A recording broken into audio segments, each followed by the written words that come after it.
City Council meeting for the City of Highland Park, Illinois, November 22nd, 2021. Will the clerk please call the roll? Councilmember Tapia. Present. Councilmember Stolberg. Oh. Councilmember Stone. Here. Councilmember Bloomberg. Here. Councilmember Holloman. Councilmember Littlewer. Here. Mayor Rotering. Here we have a quorum. Everyone please join me for the Pledge of Allegiance. I pledge allegiance to the flag of the United States of America and to the republic for which it stands, one nation, under God, indivisible, with liberty liberty and and justice for all. Thank you. May I have a motion to approve the minutes of the regular City Council meeting held October 25th and held November 8th, 2021 as amended? Moved. Second. Will the clerk please call the vote on the minutes? Councilmember Tapia. Aye. Councilmember Stolberg. Oh. Councilmember Stone. Aye. Councilmember Bloomberg. Aye. Councilmember Littlewer. Mayor Rotering. Aye, 6 ayes, no nays, and the minutes are approved. May I have a motion to approve the warrant list? So moved. Second. Any comments or questions on the warrant list? Hearing none, will the clerk please call the vote? Councilmember Tapia. Aye. Councilmember Stolberg. Oh. Councilmember Stone. Aye. Councilmember Bloomberg. Aye. Councilmember Littlewer. Aye. Mayor Rotering. Aye, 6 ayes, no nays. The warrant list is approved. Next item on our agenda is report of the mayor. I have no appointments this evening. I have no proclamations this evening. I do have other business, and it's great news. From the maintenance of city streets and critical infrastructure to the water we drink, the preservation of our urban tree canopy to the convenient recycling center, and so much more, the team at Public Works plays a vital role in ensuring the exceptional quality of life we all enjoy in our community. And tonight we are pleased to congratulate the City of Highland Park Public Works Department, led by Assistant City Manager and Director of Public Works, Ramesh Kanapareddy, for the department's successful re-accreditation by the American Public Works Association. This is an incredible achievement that speaks to the dedication of every person in the department and all supporting departments. Attaining re-accreditation by APWA represents a significant effort on the part of the Public Works executive team. To be re-accredited, Public Works demonstrated continued adherence to best practices in public works management. APWA accredited agencies are recognized as highly effective and committed to ongoing process improvement to ensure that the highest quality services are delivered to our community. Special thanks also to Deputy Director Ron Bannon, Assistant Director Annette Cardiff, Assistant Superintendent Joe O'Neill, City Engineer Manny Gomez, Water Plant Superintendent Don Johnson, and the men and women of the department. Congratulations, City Manager Gita Newkirk and Director Kanapareddy, and to everybody at Public Works.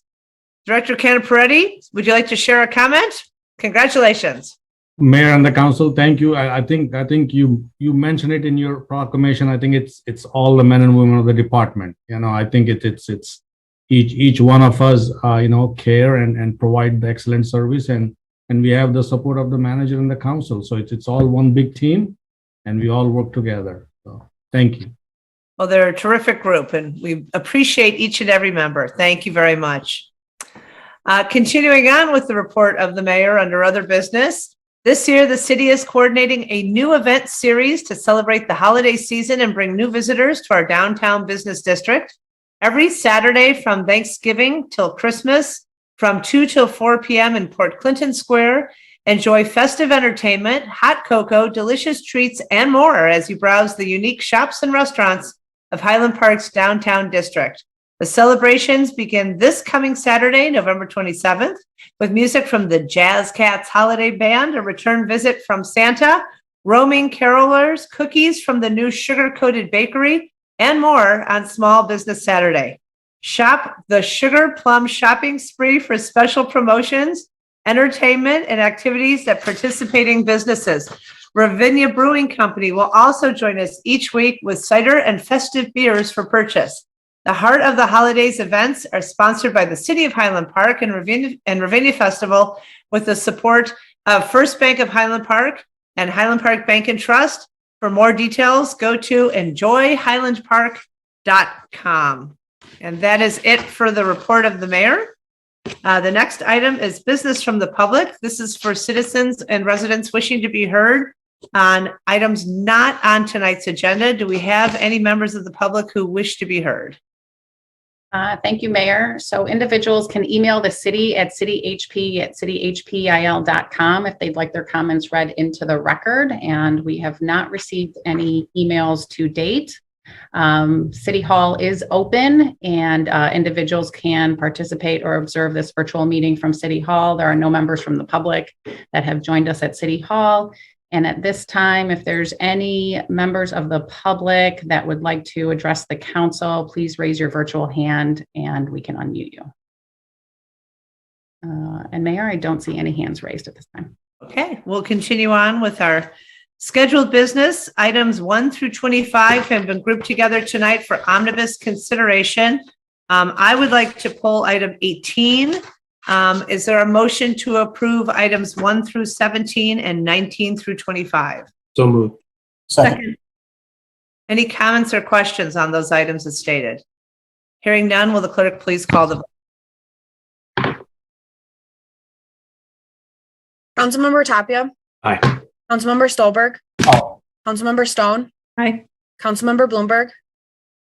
Councilmember Littlewer. Aye. Mayor Rotering. Aye, 6 ayes, no nays, and items 1 through 17 and 19 through 25 have been approved. Item 18 is a resolution approving an intergovernmental agreement with the Lake County Stormwater Management Commission for a Highlands Neighborhood Flood Mitigation Project. And I just wanted to highlight or spotlight this one item since this has been a huge issue of concern. A lot of time, a lot of frustration, a lot of loss has been involved with dealing with stormwater management in this neighborhood. Specifically, this is to move forward on the process to have an end result of installing backflow preventers to diminish flooding on the streets. This item still will need approval from the state of Illinois, DCEO, and Lake County Stormwater Management Commission, but this is the first step.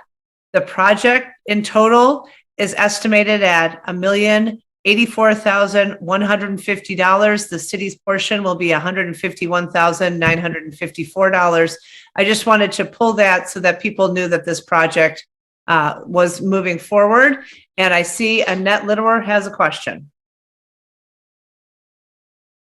Now, Mayor, this had to do with one of the other items, just to comment on it. And so I just wanted to do that after you were done with that. I'm very sorry. I meant to, even though we already took the vote. It was just a point of clarification since this was also noticed up. It wasn't an item that needs to be pulled and it did not have to do with this particular point. Okay, so we will finish. I'm sorry, it just went very quickly. And then we can circle back and we are always happy to hear comments on our agenda.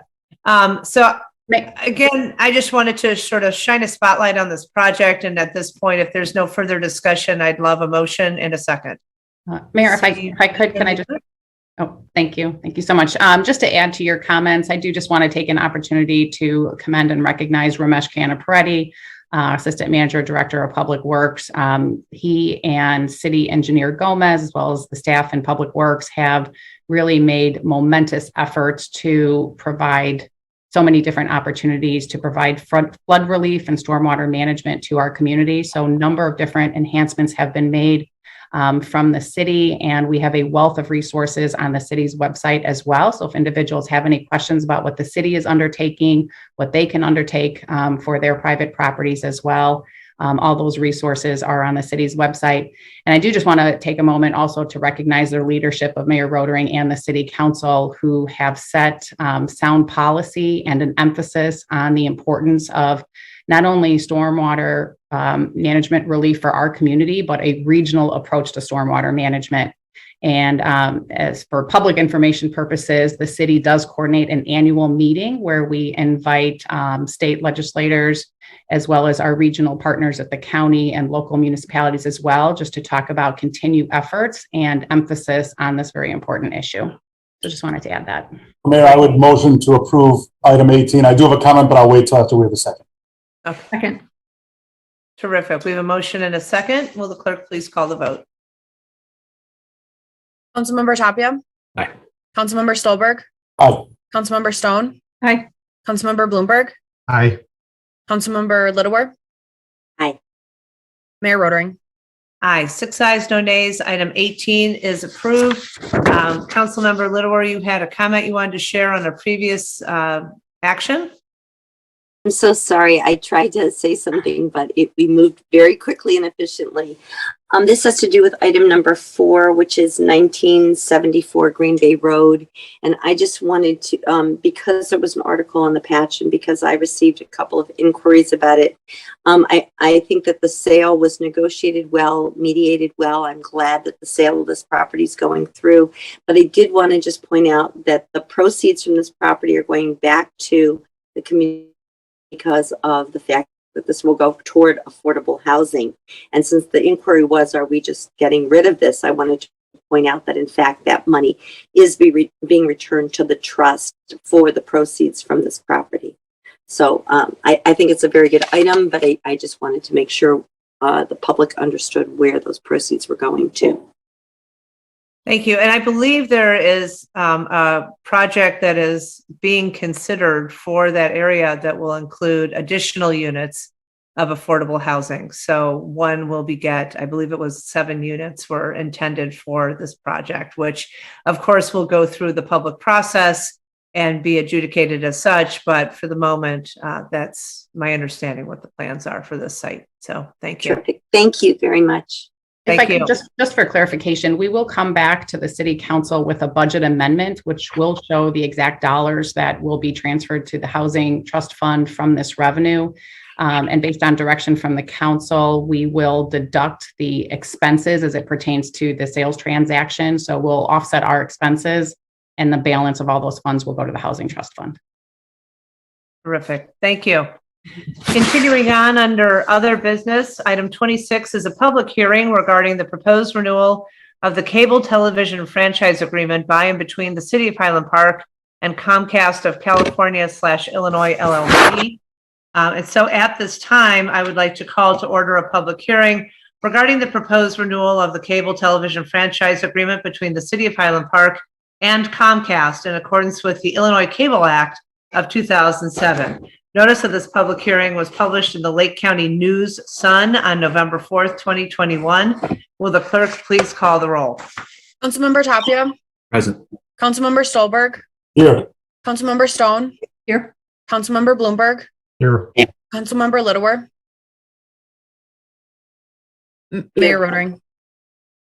Here, we have a quorum. The public hearing is now open. Assistant City Manager Rob Sabo will present information regarding the city's cable television franchise agreement. We will then open the floor for questions or comments from the council and the public. Mr. Sabo. Thank you, Mayor and City Council. Pursuant to state statute, on tonight's agenda is the adoption of the renewal of the Comcast cable television franchise agreement for the term of 2022 through 2026. That's a 5-year term. And in accordance with state statute, this public hearing is held prior to that adoption. For background purposes, the city's cable television franchise agreement is allowed and set forth in accordance with state statute. So the Illinois Cable Act of 2007 allows municipalities to locally franchise cable television services. In essence, a cable television franchise permits a cable television operator to use the right-of-way within a municipal boundary for the provision of such services. Our current agreement with Comcast does expire on December 31st of this year. And the agreement that we use is actually based on a template that was negotiated by the Metropolitan Mayor's Caucus on behalf of member communities in the Chicago area. And our very own Corporation Council was involved in those negotiations to arrive at what most municipalities today use, which is that Metropolitan Mayor's Caucus template, which from time to time may be amended based on current trends. So as I had mentioned, one of the things franchise agreements do do allow for is Comcast to utilize, in this case, the city's right-of-way. They must do so in accordance with our city code. So Chapter 53 regulates the right-of-way usage. This specifically sets forth that requirement. In addition, our franchise agreement allows for the establishment of franchise fees of up to 5% that is capped by federal law, and also the establishment and operation of public access channels. So Highland Park operates channel 10 and 17 on Comcast. And so that the PEG channels, as we refer to them, are established and set forth within our franchise agreement. Lastly, to help support any sort of infrastructure improvements for those channels, the statutes allow the municipality to charge a PEG capital support fee of a specific amount. In our agreement, we have 35 cents per month, which is allowed. However, we are not currently charging that fee. That's if we do decide to charge such a fee, we would have to notify Comcast to do so. I'd like to draw a very important distinguishing component here. Since Comcast does provide more than just television cable services, they also provide broadband internet. I would like to just note that federal law does preclude municipalities from regulating broadband internet. The federal government, specifically the FCC, has ruled that internet is interstate commerce, and so therefore they have precluded municipalities from regulating internet. In this case, we are only permitted to regulate cable television systems through a franchise. From time to time, we do get calls from customers of Comcast who may have feedback or concerns that they would like some assistance on. There are a number of different federal and state statutes which preclude the city from regulating specific components. For example, customer service standards are precluded by the Illinois Cable and Video Customer Protection Law. And in the instances where we might get a complaint, we will refer those to Comcast and do whatever we possibly can within our power to help mitigate those concerns. And alternatively, the regulatory authority, if someone is requesting to submit a complaint, is the Illinois Commerce Commission, and that is to whom we refer such instances. As it relates to program offerings and rates, the federal government specifically regulates those components, and those types of inquiries or complaints would go through the FCC. Additionally, technical standards are also set forth within federal statutory regulations and also are managed by the FCC. Lastly, emergency alerts. The city does have the ability to utilize the cable system for emergency broadcast purposes, and there is a state emergency alert system that is established that the city can go through in the event that we need to do so and in the event of a bona fide emergency. The public hearing tonight is the requirement that we must conduct prior to the consideration of the ordinance. The documents, the proposed franchise agreement, is included within the agenda packet. There are a couple of amendments which are proposed, one of which is to align our franchise agreement with the FCC's third order, which was issued a couple of years ago. Recently, it was affirmed by an appellate court in a case where the city of Eugene, Oregon brought some concerns forward. So we've incorporated those terms. We've also incorporated the language from the state emergency alert system into our franchise agreement, which requires us to become authorized to use that system.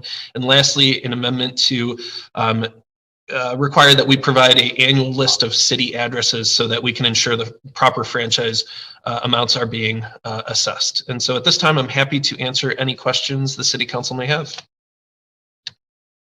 Thank you. Thank you, Mr. Sabo, and thank you for clarifying what our nexus is, what we can do, what we cannot do. I know I took a look at the number of complaints over the past 5 years, and they have diminished exponentially. Delighted to welcome Frank Duell of Comcast. Thank you for joining us this evening. Much appreciated. Any comments or questions from the council? Any comments or questions from the public? Do we see any hands up, Geeta? We do not. No, we do not. I will now entertain a motion to close the public hearing.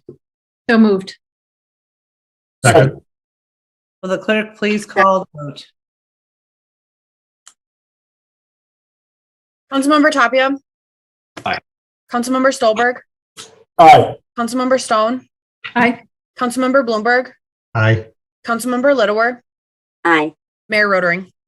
Aye, 6 ayes, no nays. The public hearing is now closed. Council will now consider an ordinance approving the renewal of the franchise agreement with Comcast. So to that end, I am seeking a motion on item 27, an ordinance renewing the franchise to Comcast of California, Illinois, LLC.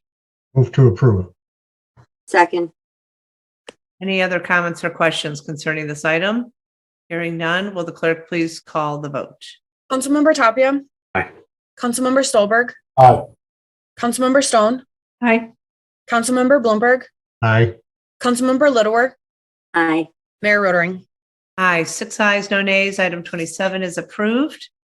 Okay, thank you, Frank, for joining us. Item 28 is a public hearing related to providing for the levy of taxes for the city of Highland Park, a home rule municipality, county of Lake, state of Illinois for tax year 2021 and collected in fiscal year 2022.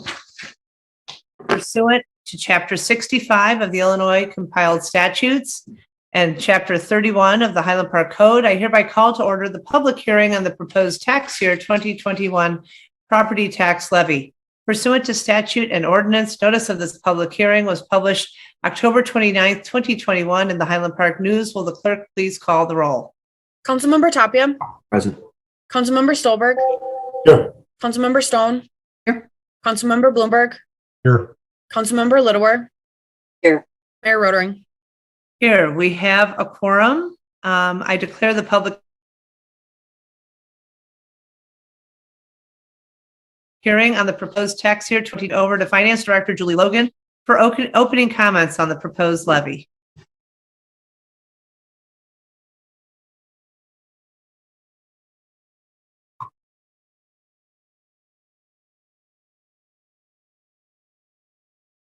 Good evening, Mayor and City Council members.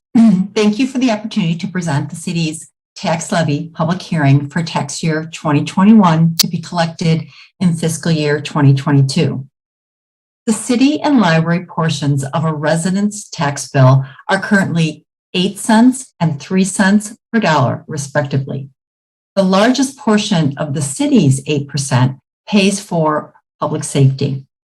According to the Truth in Taxation Law, a municipality is required to hold a public hearing when a proposed tax levy is greater than 5% higher versus the prior year extended levy. The combined city and library proposed 2021 total levy is 2% higher than the 2020 combined tax extension. This includes a city levy of $15.4 million, which is 2.5% higher, and a library levy of $5.2 million, which is 0.9% higher than the 2020 tax extension. The tax levy includes $19.2 million for the combined city and library aggregate levy, which is 1% higher than the 2020 tax extension, and $1.3 million for the combined city and library debt service levy, which is 9.1% higher than the 2020 tax extension. It is this last portion, the debt levy, which is why we are having the public hearing today. The tax levy results in a change for an average $500,000 household of an increase in property tax of $30 per household. The city and library levies are expected to continue to be approximately 8% and 3% of the residents' property tax bill, respectively. And my apology, during that whole tax levy, I realized that I did not have my slide up. So I'm going to take a breath here and just let everyone, take in this slide before I continue here. Because at this point, the City Council will consider the 2021 tax levy on December 13th. And this actually concludes the presentation portion of the tax levy public hearing. Does the City Council have any questions? Any questions or comments from the City Council? I have a quick question. Okay, Councilmember Littleworth. Julie, is this the first time the schools have gone over 70% with regard to our property taxes? I cannot answer that question if it's the first time, but they have been near 70% for quite a while. I'd have to get back to you as to whether this is the first time that they are over 70%, but they are always the most significant portion of the tax bill. Thank you. It was my understanding they were usually around 65 or 66. And so I was just wondering, but thank you very much. Well, it all depends on which schools that you're considering in that as well, right? Because this is considering the high school, the middle school, and as well as the public college as well, I believe, is included in there. Thank you very much, Julie. So the College of Lake County would be included in that. Correct. The College of Lake County, exactly. Mhm. Okay. And I think it's important to note that this is essentially the sole source of revenue for the school districts. And I believe they are capped in terms of what they are able to do unless they go to referendum. So for what that's worth. Okay. Thank you. Any other questions from the City Council? Any questions or comments from the public? I do not see any hands raised, Mayor. Okay. I will now entertain a motion to close this public hearing. So moved. A second. Thank you. Will the clerk please call the vote? Councilmember Tapia. Aye. Councilmember Stolberg. Aye. Councilmember Stone. Aye. Councilmember Bloomberg. Aye. Councilmember Littlewer.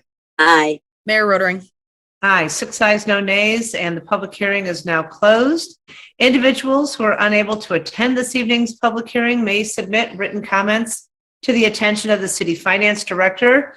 The City Council will consider the ordinance adopting the proposed tax year 2021 property tax levy and related items at the December 13th, 2021 City Council meeting. And I just want to note, I think Julie has gone back into the other panel, but we just approved item 5, which was our budget for next year. And so kudos to Julie, to the senior staff team, to everybody who has worked so hard on this group. We have been very careful, very fiscally responsible. That's one of the 4 pillars of our city. We were recently reaffirmed with our AAA bond rating. And so I just want to say multiple hats off and kudos to the finance team, the city manager, and the senior staff. Well done, and thank you. Critically important, and onward we go. Okay, is there any business from the council? Hearing none, any business from city staff? Okay. Nothing there? All right. Seeking a motion to adjourn the city council meeting. So moved. Second. Will the clerk please call the vote on the adjournment of the city council meeting? Councilmember Tapia. Aye. Councilmember Stolberg. Aye. Councilmember Stone. Aye. Councilmember Bloomberg. Aye. Councilmember Littlewer. Aye. Mayor Rotering. Aye, 6 ayes, no nays. The city council is adjourned. I will now call to order the committee of the whole of the city council of the city of Highland Park, Illinois on November 22nd, 2021. Will the clerk please call the roll? Councilmember Tapia. Present. Councilmember Stolberg. Here.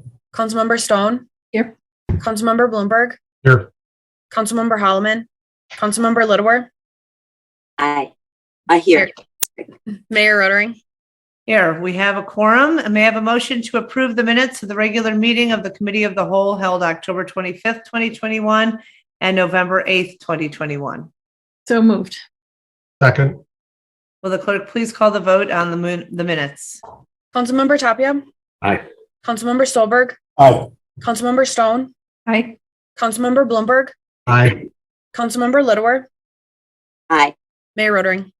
Aye, 6 ayes, no nays. The minutes are approved. Scheduled business. I see Carolyn Hirsch has joined us and is going to present to us this evening regarding a proposed build-out grant program.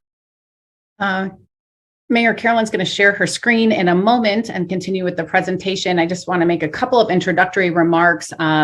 So we are presenting a proposed build-out grant program if there is support from the City Council. This would take effect in fiscal year 22. Just for public information, do want to make sure that the public is aware and has an opportunity to look at our website, where we have information pertaining to the city's efforts that we provide to support our current businesses, as well as efforts that we undertake to attract business into the community. And in terms of business attraction, we work very closely with property owners, with brokers, lenders, retailers, everyone as it pertains to the economic vitality of our community. This is one initiative. Carolyn will provide some background information on it, but we also want to take a moment just to recognize a number of volunteers who serve on the city's Business and Economic Development Advisory Group who have joined us this evening as well. We want to thank them for their service to the city. This proposed program was presented to them, and the proposal does include their feedback. For public information, the City Council cannot take formal action during a committee of the whole meeting. So really the purpose of this meeting is to obtain policy feedback from the City Council, and all that feedback will be taken, and then we will proceed in whatever direction that the City Council wishes to proceed here and after. And with that, Carolyn will proceed. Thanks, Carolyn. Thank you, Mayor, City Council, for providing me the opportunity to present the Build Out Grant Program.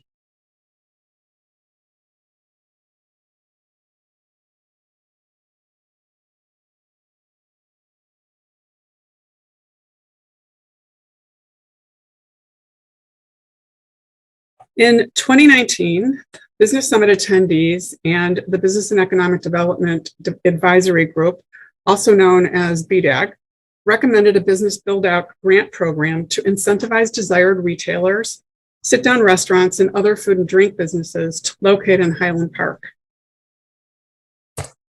Sorry about that. Due to the pandemic, the project was deferred to 2021. Recognizing the property owners and new businesses incurred substantial business build-out costs when leasing a new commercial space, staff and BDAG designed the program to assist businesses with build-out costs and incentivize property owners to lease to new sought-after unique retailers, sit-down restaurants, and other food and beverage establishments, as well as experiential uses that attract in-person activity to the business districts. In addition, it improves the look and functionality of commercial property and stimulates economic growth and employment. The business build-out program will be available to property owners leasing to eligible new business operators in the Central and Ravinia business districts. As part of the process to draft the program in Q2 of 2021, staff explored business assistance programs of Wheeling, Skokie, Evanston, Lincolnshire, and other comparable communities. The Business and Economic Development Advisory Group recommended the incentive be geared toward property owners because the improvements would stay with the property and property owners could use it as a negotiating tool to attract desired businesses. Staff in the City Manager's Office and Community Development reviewed the program, as well as Corporation Counsel. The City Council included the build-out grant funding in the fiscal year 2022 budget. Tonight, we are seeking your feedback on the proposed program.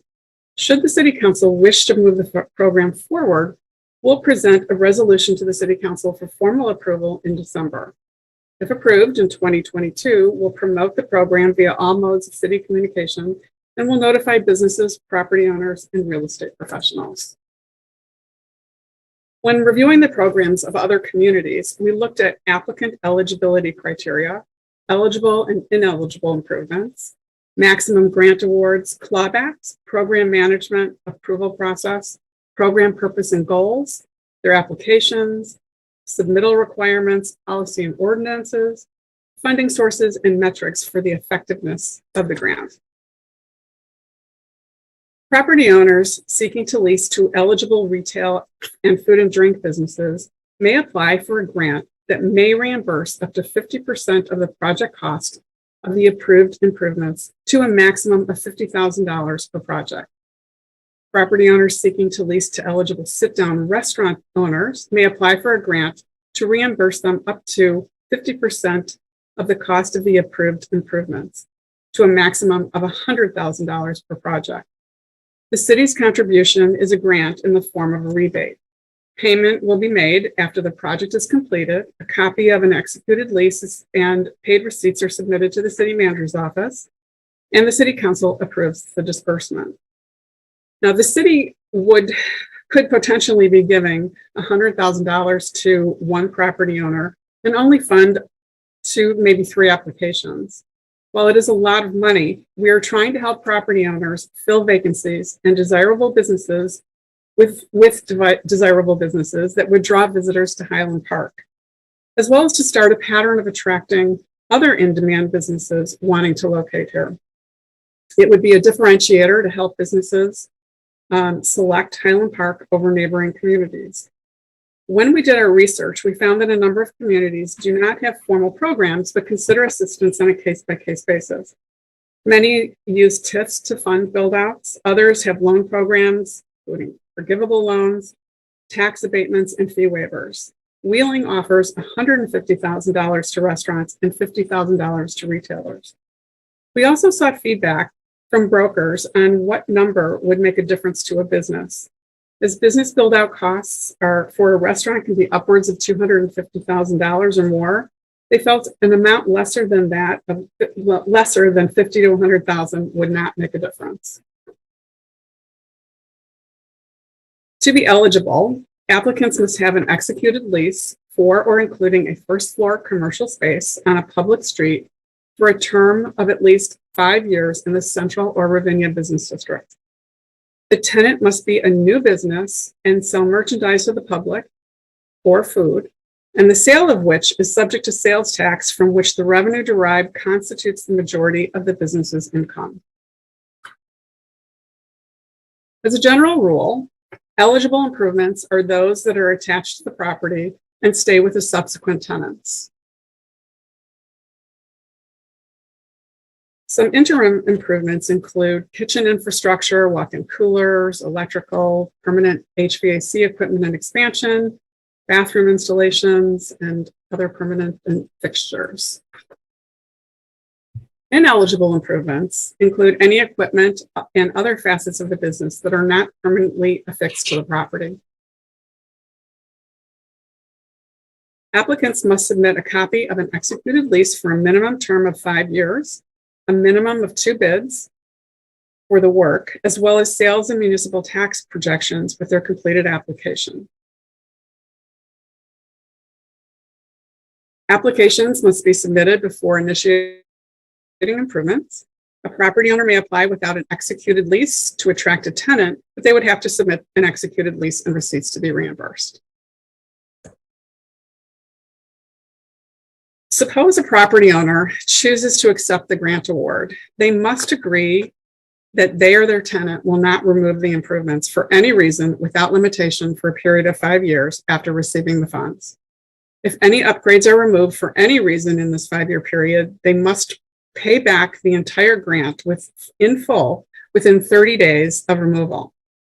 If a business goes out of business and moves out of Highland Park or moves out of Highland Park, the property owner would have to pay back 100% the first year, 66% between years 1 and 2, 50% thereafter the 3rd year, and then 33% in the 5th year. The city will evaluate applications based on public benefits provided, including rehab and occupancy of vacant and functionally obsolete properties, the sale of unique goods not currently available in Highland Park, projected sales and sales tax and expenses related to the proposal. And if an experiential use is proposed, the city will evaluate the application based on estimated numbers of customers served per day and how the use would support the proposed area. If the application is deemed eligible, city staff will schedule a pre-application meeting with property owner and the business owner to discuss the proposed project and the path forward. In terms of next steps, should the city council direct staff to move forward with the grant program, we will present a resolution to the city council for formal approval at their meeting on December 13th. And in January, we'll share the program with brokers and property owners.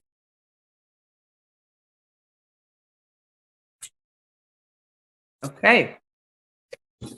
Thank you for the presentation. And I have to say, the goal of thinking outside the box and working to attract businesses is one I know I share, and I can speak for the council. We all absolutely share and have as a priority. One question that I have is, why are we limiting it to Ravinia and the CBD? We know that there are places in Crossroads in particular that would benefit from potentially being changed out to make them more attractive.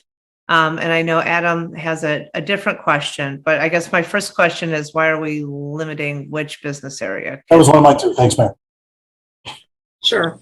The Ravinia and Central Business Districts were chosen because there's a limited amount of money to provide in the grant. And we've had the most feedback on the Central Business District in terms of vacancy.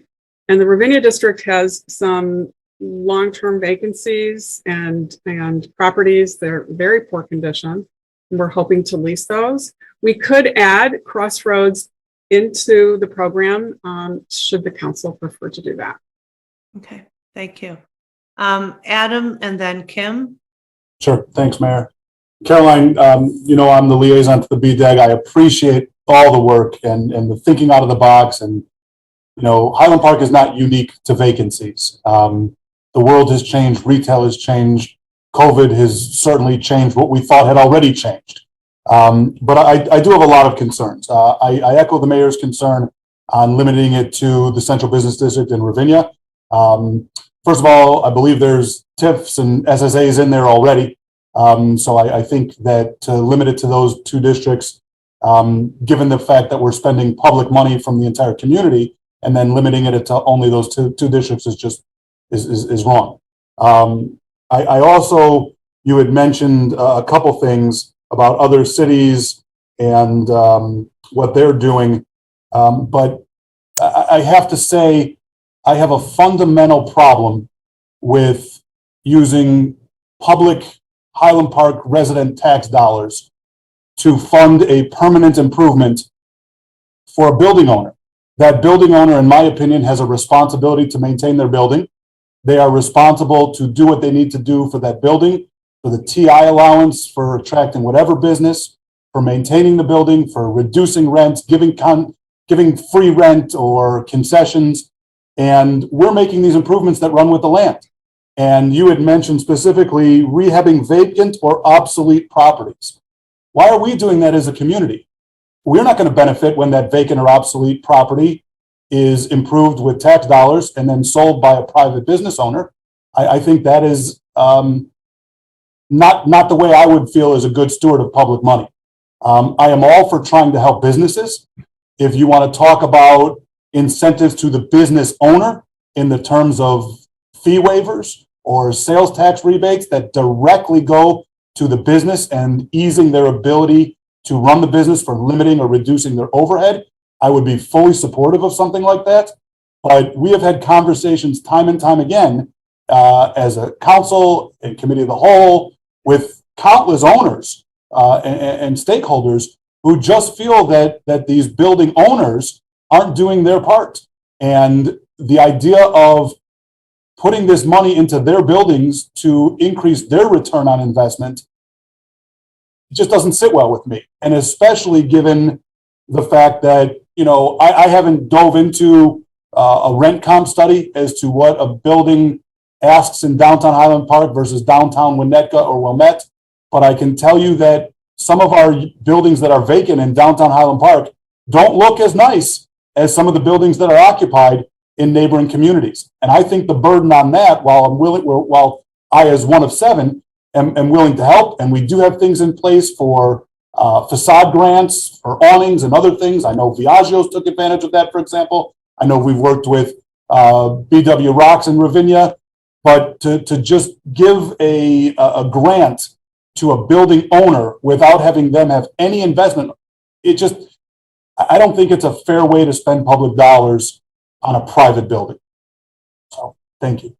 Thank you. And I'd like to add, in addition to providing public dollars to private property owners, I would have a concern about it almost turning into a disincentive for those who are taking care of their properties, who are investing, who are making them more appealing, to say, well, hang on a second, why do I need to cover this cost if these guys are getting money from the city?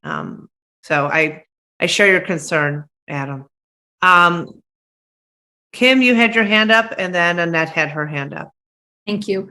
I echo what has just been said, that if we do any sort of business incentive program, it should be open to all the business districts, not just Bervinia and the central business district.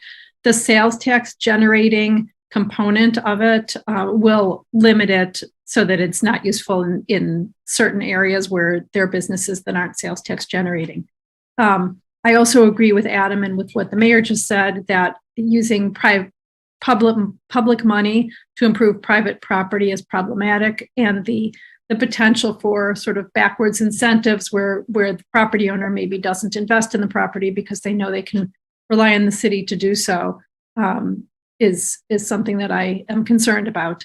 I would keep the money in the budget. I think that Adam made a few suggestions of other possible incentives that would go directly to the business. And I would be supportive of looking at those sorts of incentives and trying to figure out how to get businesses to locate in Highland Park and stay in Highland Park. Thanks. Thank you. Annette? Well, first of all, Kim did summarize it perfectly for me in terms of if we were to do this, I want to make sure that it's for all businesses. If the money ran out because too many people apply, that's just how it goes. But to limit it to 2 areas, I have a real problem with. And as to the second issue, I was pretty much in terms of deciding whether or not we should be doing this. I like the fact that we would be doing anything to incentivize and to improve our business areas and make sure that this is being done. But I do have to admit that these are very compelling arguments with regard to why public funding would be used to help the individual property owners on this, number one. And secondarily, I think that the disincentive to those that are doing this is pretty great. That statement, but frankly, why would they want to do it when in fact they can get public dollars to help them with it? So I'm beginning to move over to the other side of the fence on this, I have to say. Thank you. Tony? Thank you, Mayor. I also agree with you and with Council Member Stolberg. I find this hard to support, and it's really crossed past the line, in my opinion, of what the city's primary function and obligations are. Our obligation with respect to downtown and helping the business owners is principally to maintain our infrastructure, which we do a good job of. We've talked about accelerating the repaving of major thoroughfares beyond the regular rotation that those would come up with through our current street planning. So we've done that. We've changed our zoning dramatically in order to increase the amount of high density residential occupation in the immediate perimeter of the downtown. And many of us took a hard look at our prior commitments to things like the POSO and realized those weren't working. And we've made that accommodation for businesses. I think that's within our role as a city. But once we cross the property line into private property, that's not our role as a city. We touch upon that with our facade grants, but that's pretty limited. And I think it was hit on the head when we observed that a lot of the properties downtown that are vacant are in disrepair. And that's really the responsibility of the landowners. I know they want to do well. They must want tenants. They have control over their rents, so they have control over their buildings. And I think that's principally their responsibility. So secondarily, I agree that if we were to do such a program, it needs to extend to all business areas. But overall, I have a hard time supporting the program for those reasons. Thank you. Andres? Yeah, thank you, Mayor. Just to give an alternative view to why limit it to two districts as opposed to all.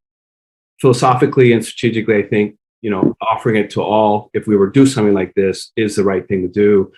But I see an argument for year one, let's call it year one, like a pilot, since it is experimental and innovative to see, if there's uptake and what the issues are and how it plays out, and find that many times doing something experimental is good to just limit it to a limited scope and just work out the kinks or just see kind of unintended consequences. So that I would make a case for limiting it. I agree with my council members that on this issue of public money for private benefit is problematic, but I do see that we're trying to solve a problem here, and the extra costs or sometimes the barriers of the extra cost of the build out many times make it difficult to consummate a deal for a retailer or a merchant or restaurant that we really wanted. And those are really painful to see just walk out if it hadn't been for just $100,000 somewhere to sort of bridge a gap to really make it enticing. So perhaps the mechanism of giving the money to build it that benefits the property owner is problematic. But I think Adam was onto something where he was thinking about some alternative ways to help bridge the gap that might get us on the other side of this public money, private benefit. So I really would like to have us explore that, because we still have the problem that we're trying to solve, which is the barrier. It's almost like a bridge, right? Like a bridge loan or whatever you want to call it, but to get the merchant to the other side of really signing on the dotted line and getting that retailer in here or merchant or restaurant that we really want. So I would like to really explore what other options there are. Thank you for your input. Ida? Thank you, Mayor. So appreciate everyone's feedback. So just, I guess, in terms of summarizing and next steps. So we have wrapped up our focus group meetings for our business development strategic plan. We right now are getting feedback from the Business and Economic Development Advisory Group. And then in early December, we are having a special meeting of that advisory group. It is a public meeting, so the public can watch that meeting and participate in it as well. And we're going to be discussing all the collective feedback from these focus group meetings and also getting feedback from the advisors at that time. From there, we will draft a proposed plan for our business development strategies. And then we will take that back to the Business Economic Development Advisory Group and then eventually bring it back to the City Council. We are hearing from the public, or not from the public, we're hearing from businesses about an interest to do more and support more than our current facade program that we have, which is a 50-50 match. We have a sales tax incentive program that's generally targeted towards our largest sales tax generators. And that too is based on a cost share. So based on all this feedback, we will take a look at what additional measures that the city may want to entertain, and then we'll include that as part of the recommendations. And then eventually, that'll come back to this committee of the whole for further council feedback. Does that sound good in terms of next steps? Sure. Thank you. And, obviously it's a complex problem, and it's going to take creativity, and we appreciate you bringing us this idea. I think there are some good ideas coming out of this conversation, and look forward to continuing the dialogue as we, like I said at the outset, all share the goal of how can we attract and retain and support our local economy, especially our small businesses. So that being said, I'll remind everybody, Saturday is Small Business Saturday. Go shop locally. But in the meantime, thank you for all the input, Carolyn, and the time that went into pulling this together. Much appreciated. Thank you. Okay. Is there any other business that needs to be discussed by the committee of the whole? Okay, with that, I'll ask for a motion to adjourn and wish everyone a wonderful Thanksgiving. Is there a motion? So moved. Second. Will the clerk please call the vote to adjourn? Councilmember Tapia. Aye. Councilmember Stolberg. Aye. Councilmember Stone. Aye. Councilmember Bloomberg. Aye. Councilmember Littleworth. Aye. Mayor Rotering. Aye, 6 ayes, no ayes, no, 6 ayes, no nays. We stand adjourned, and I wish everybody a really wonderful and special Thanksgiving week. Thank you. Hey,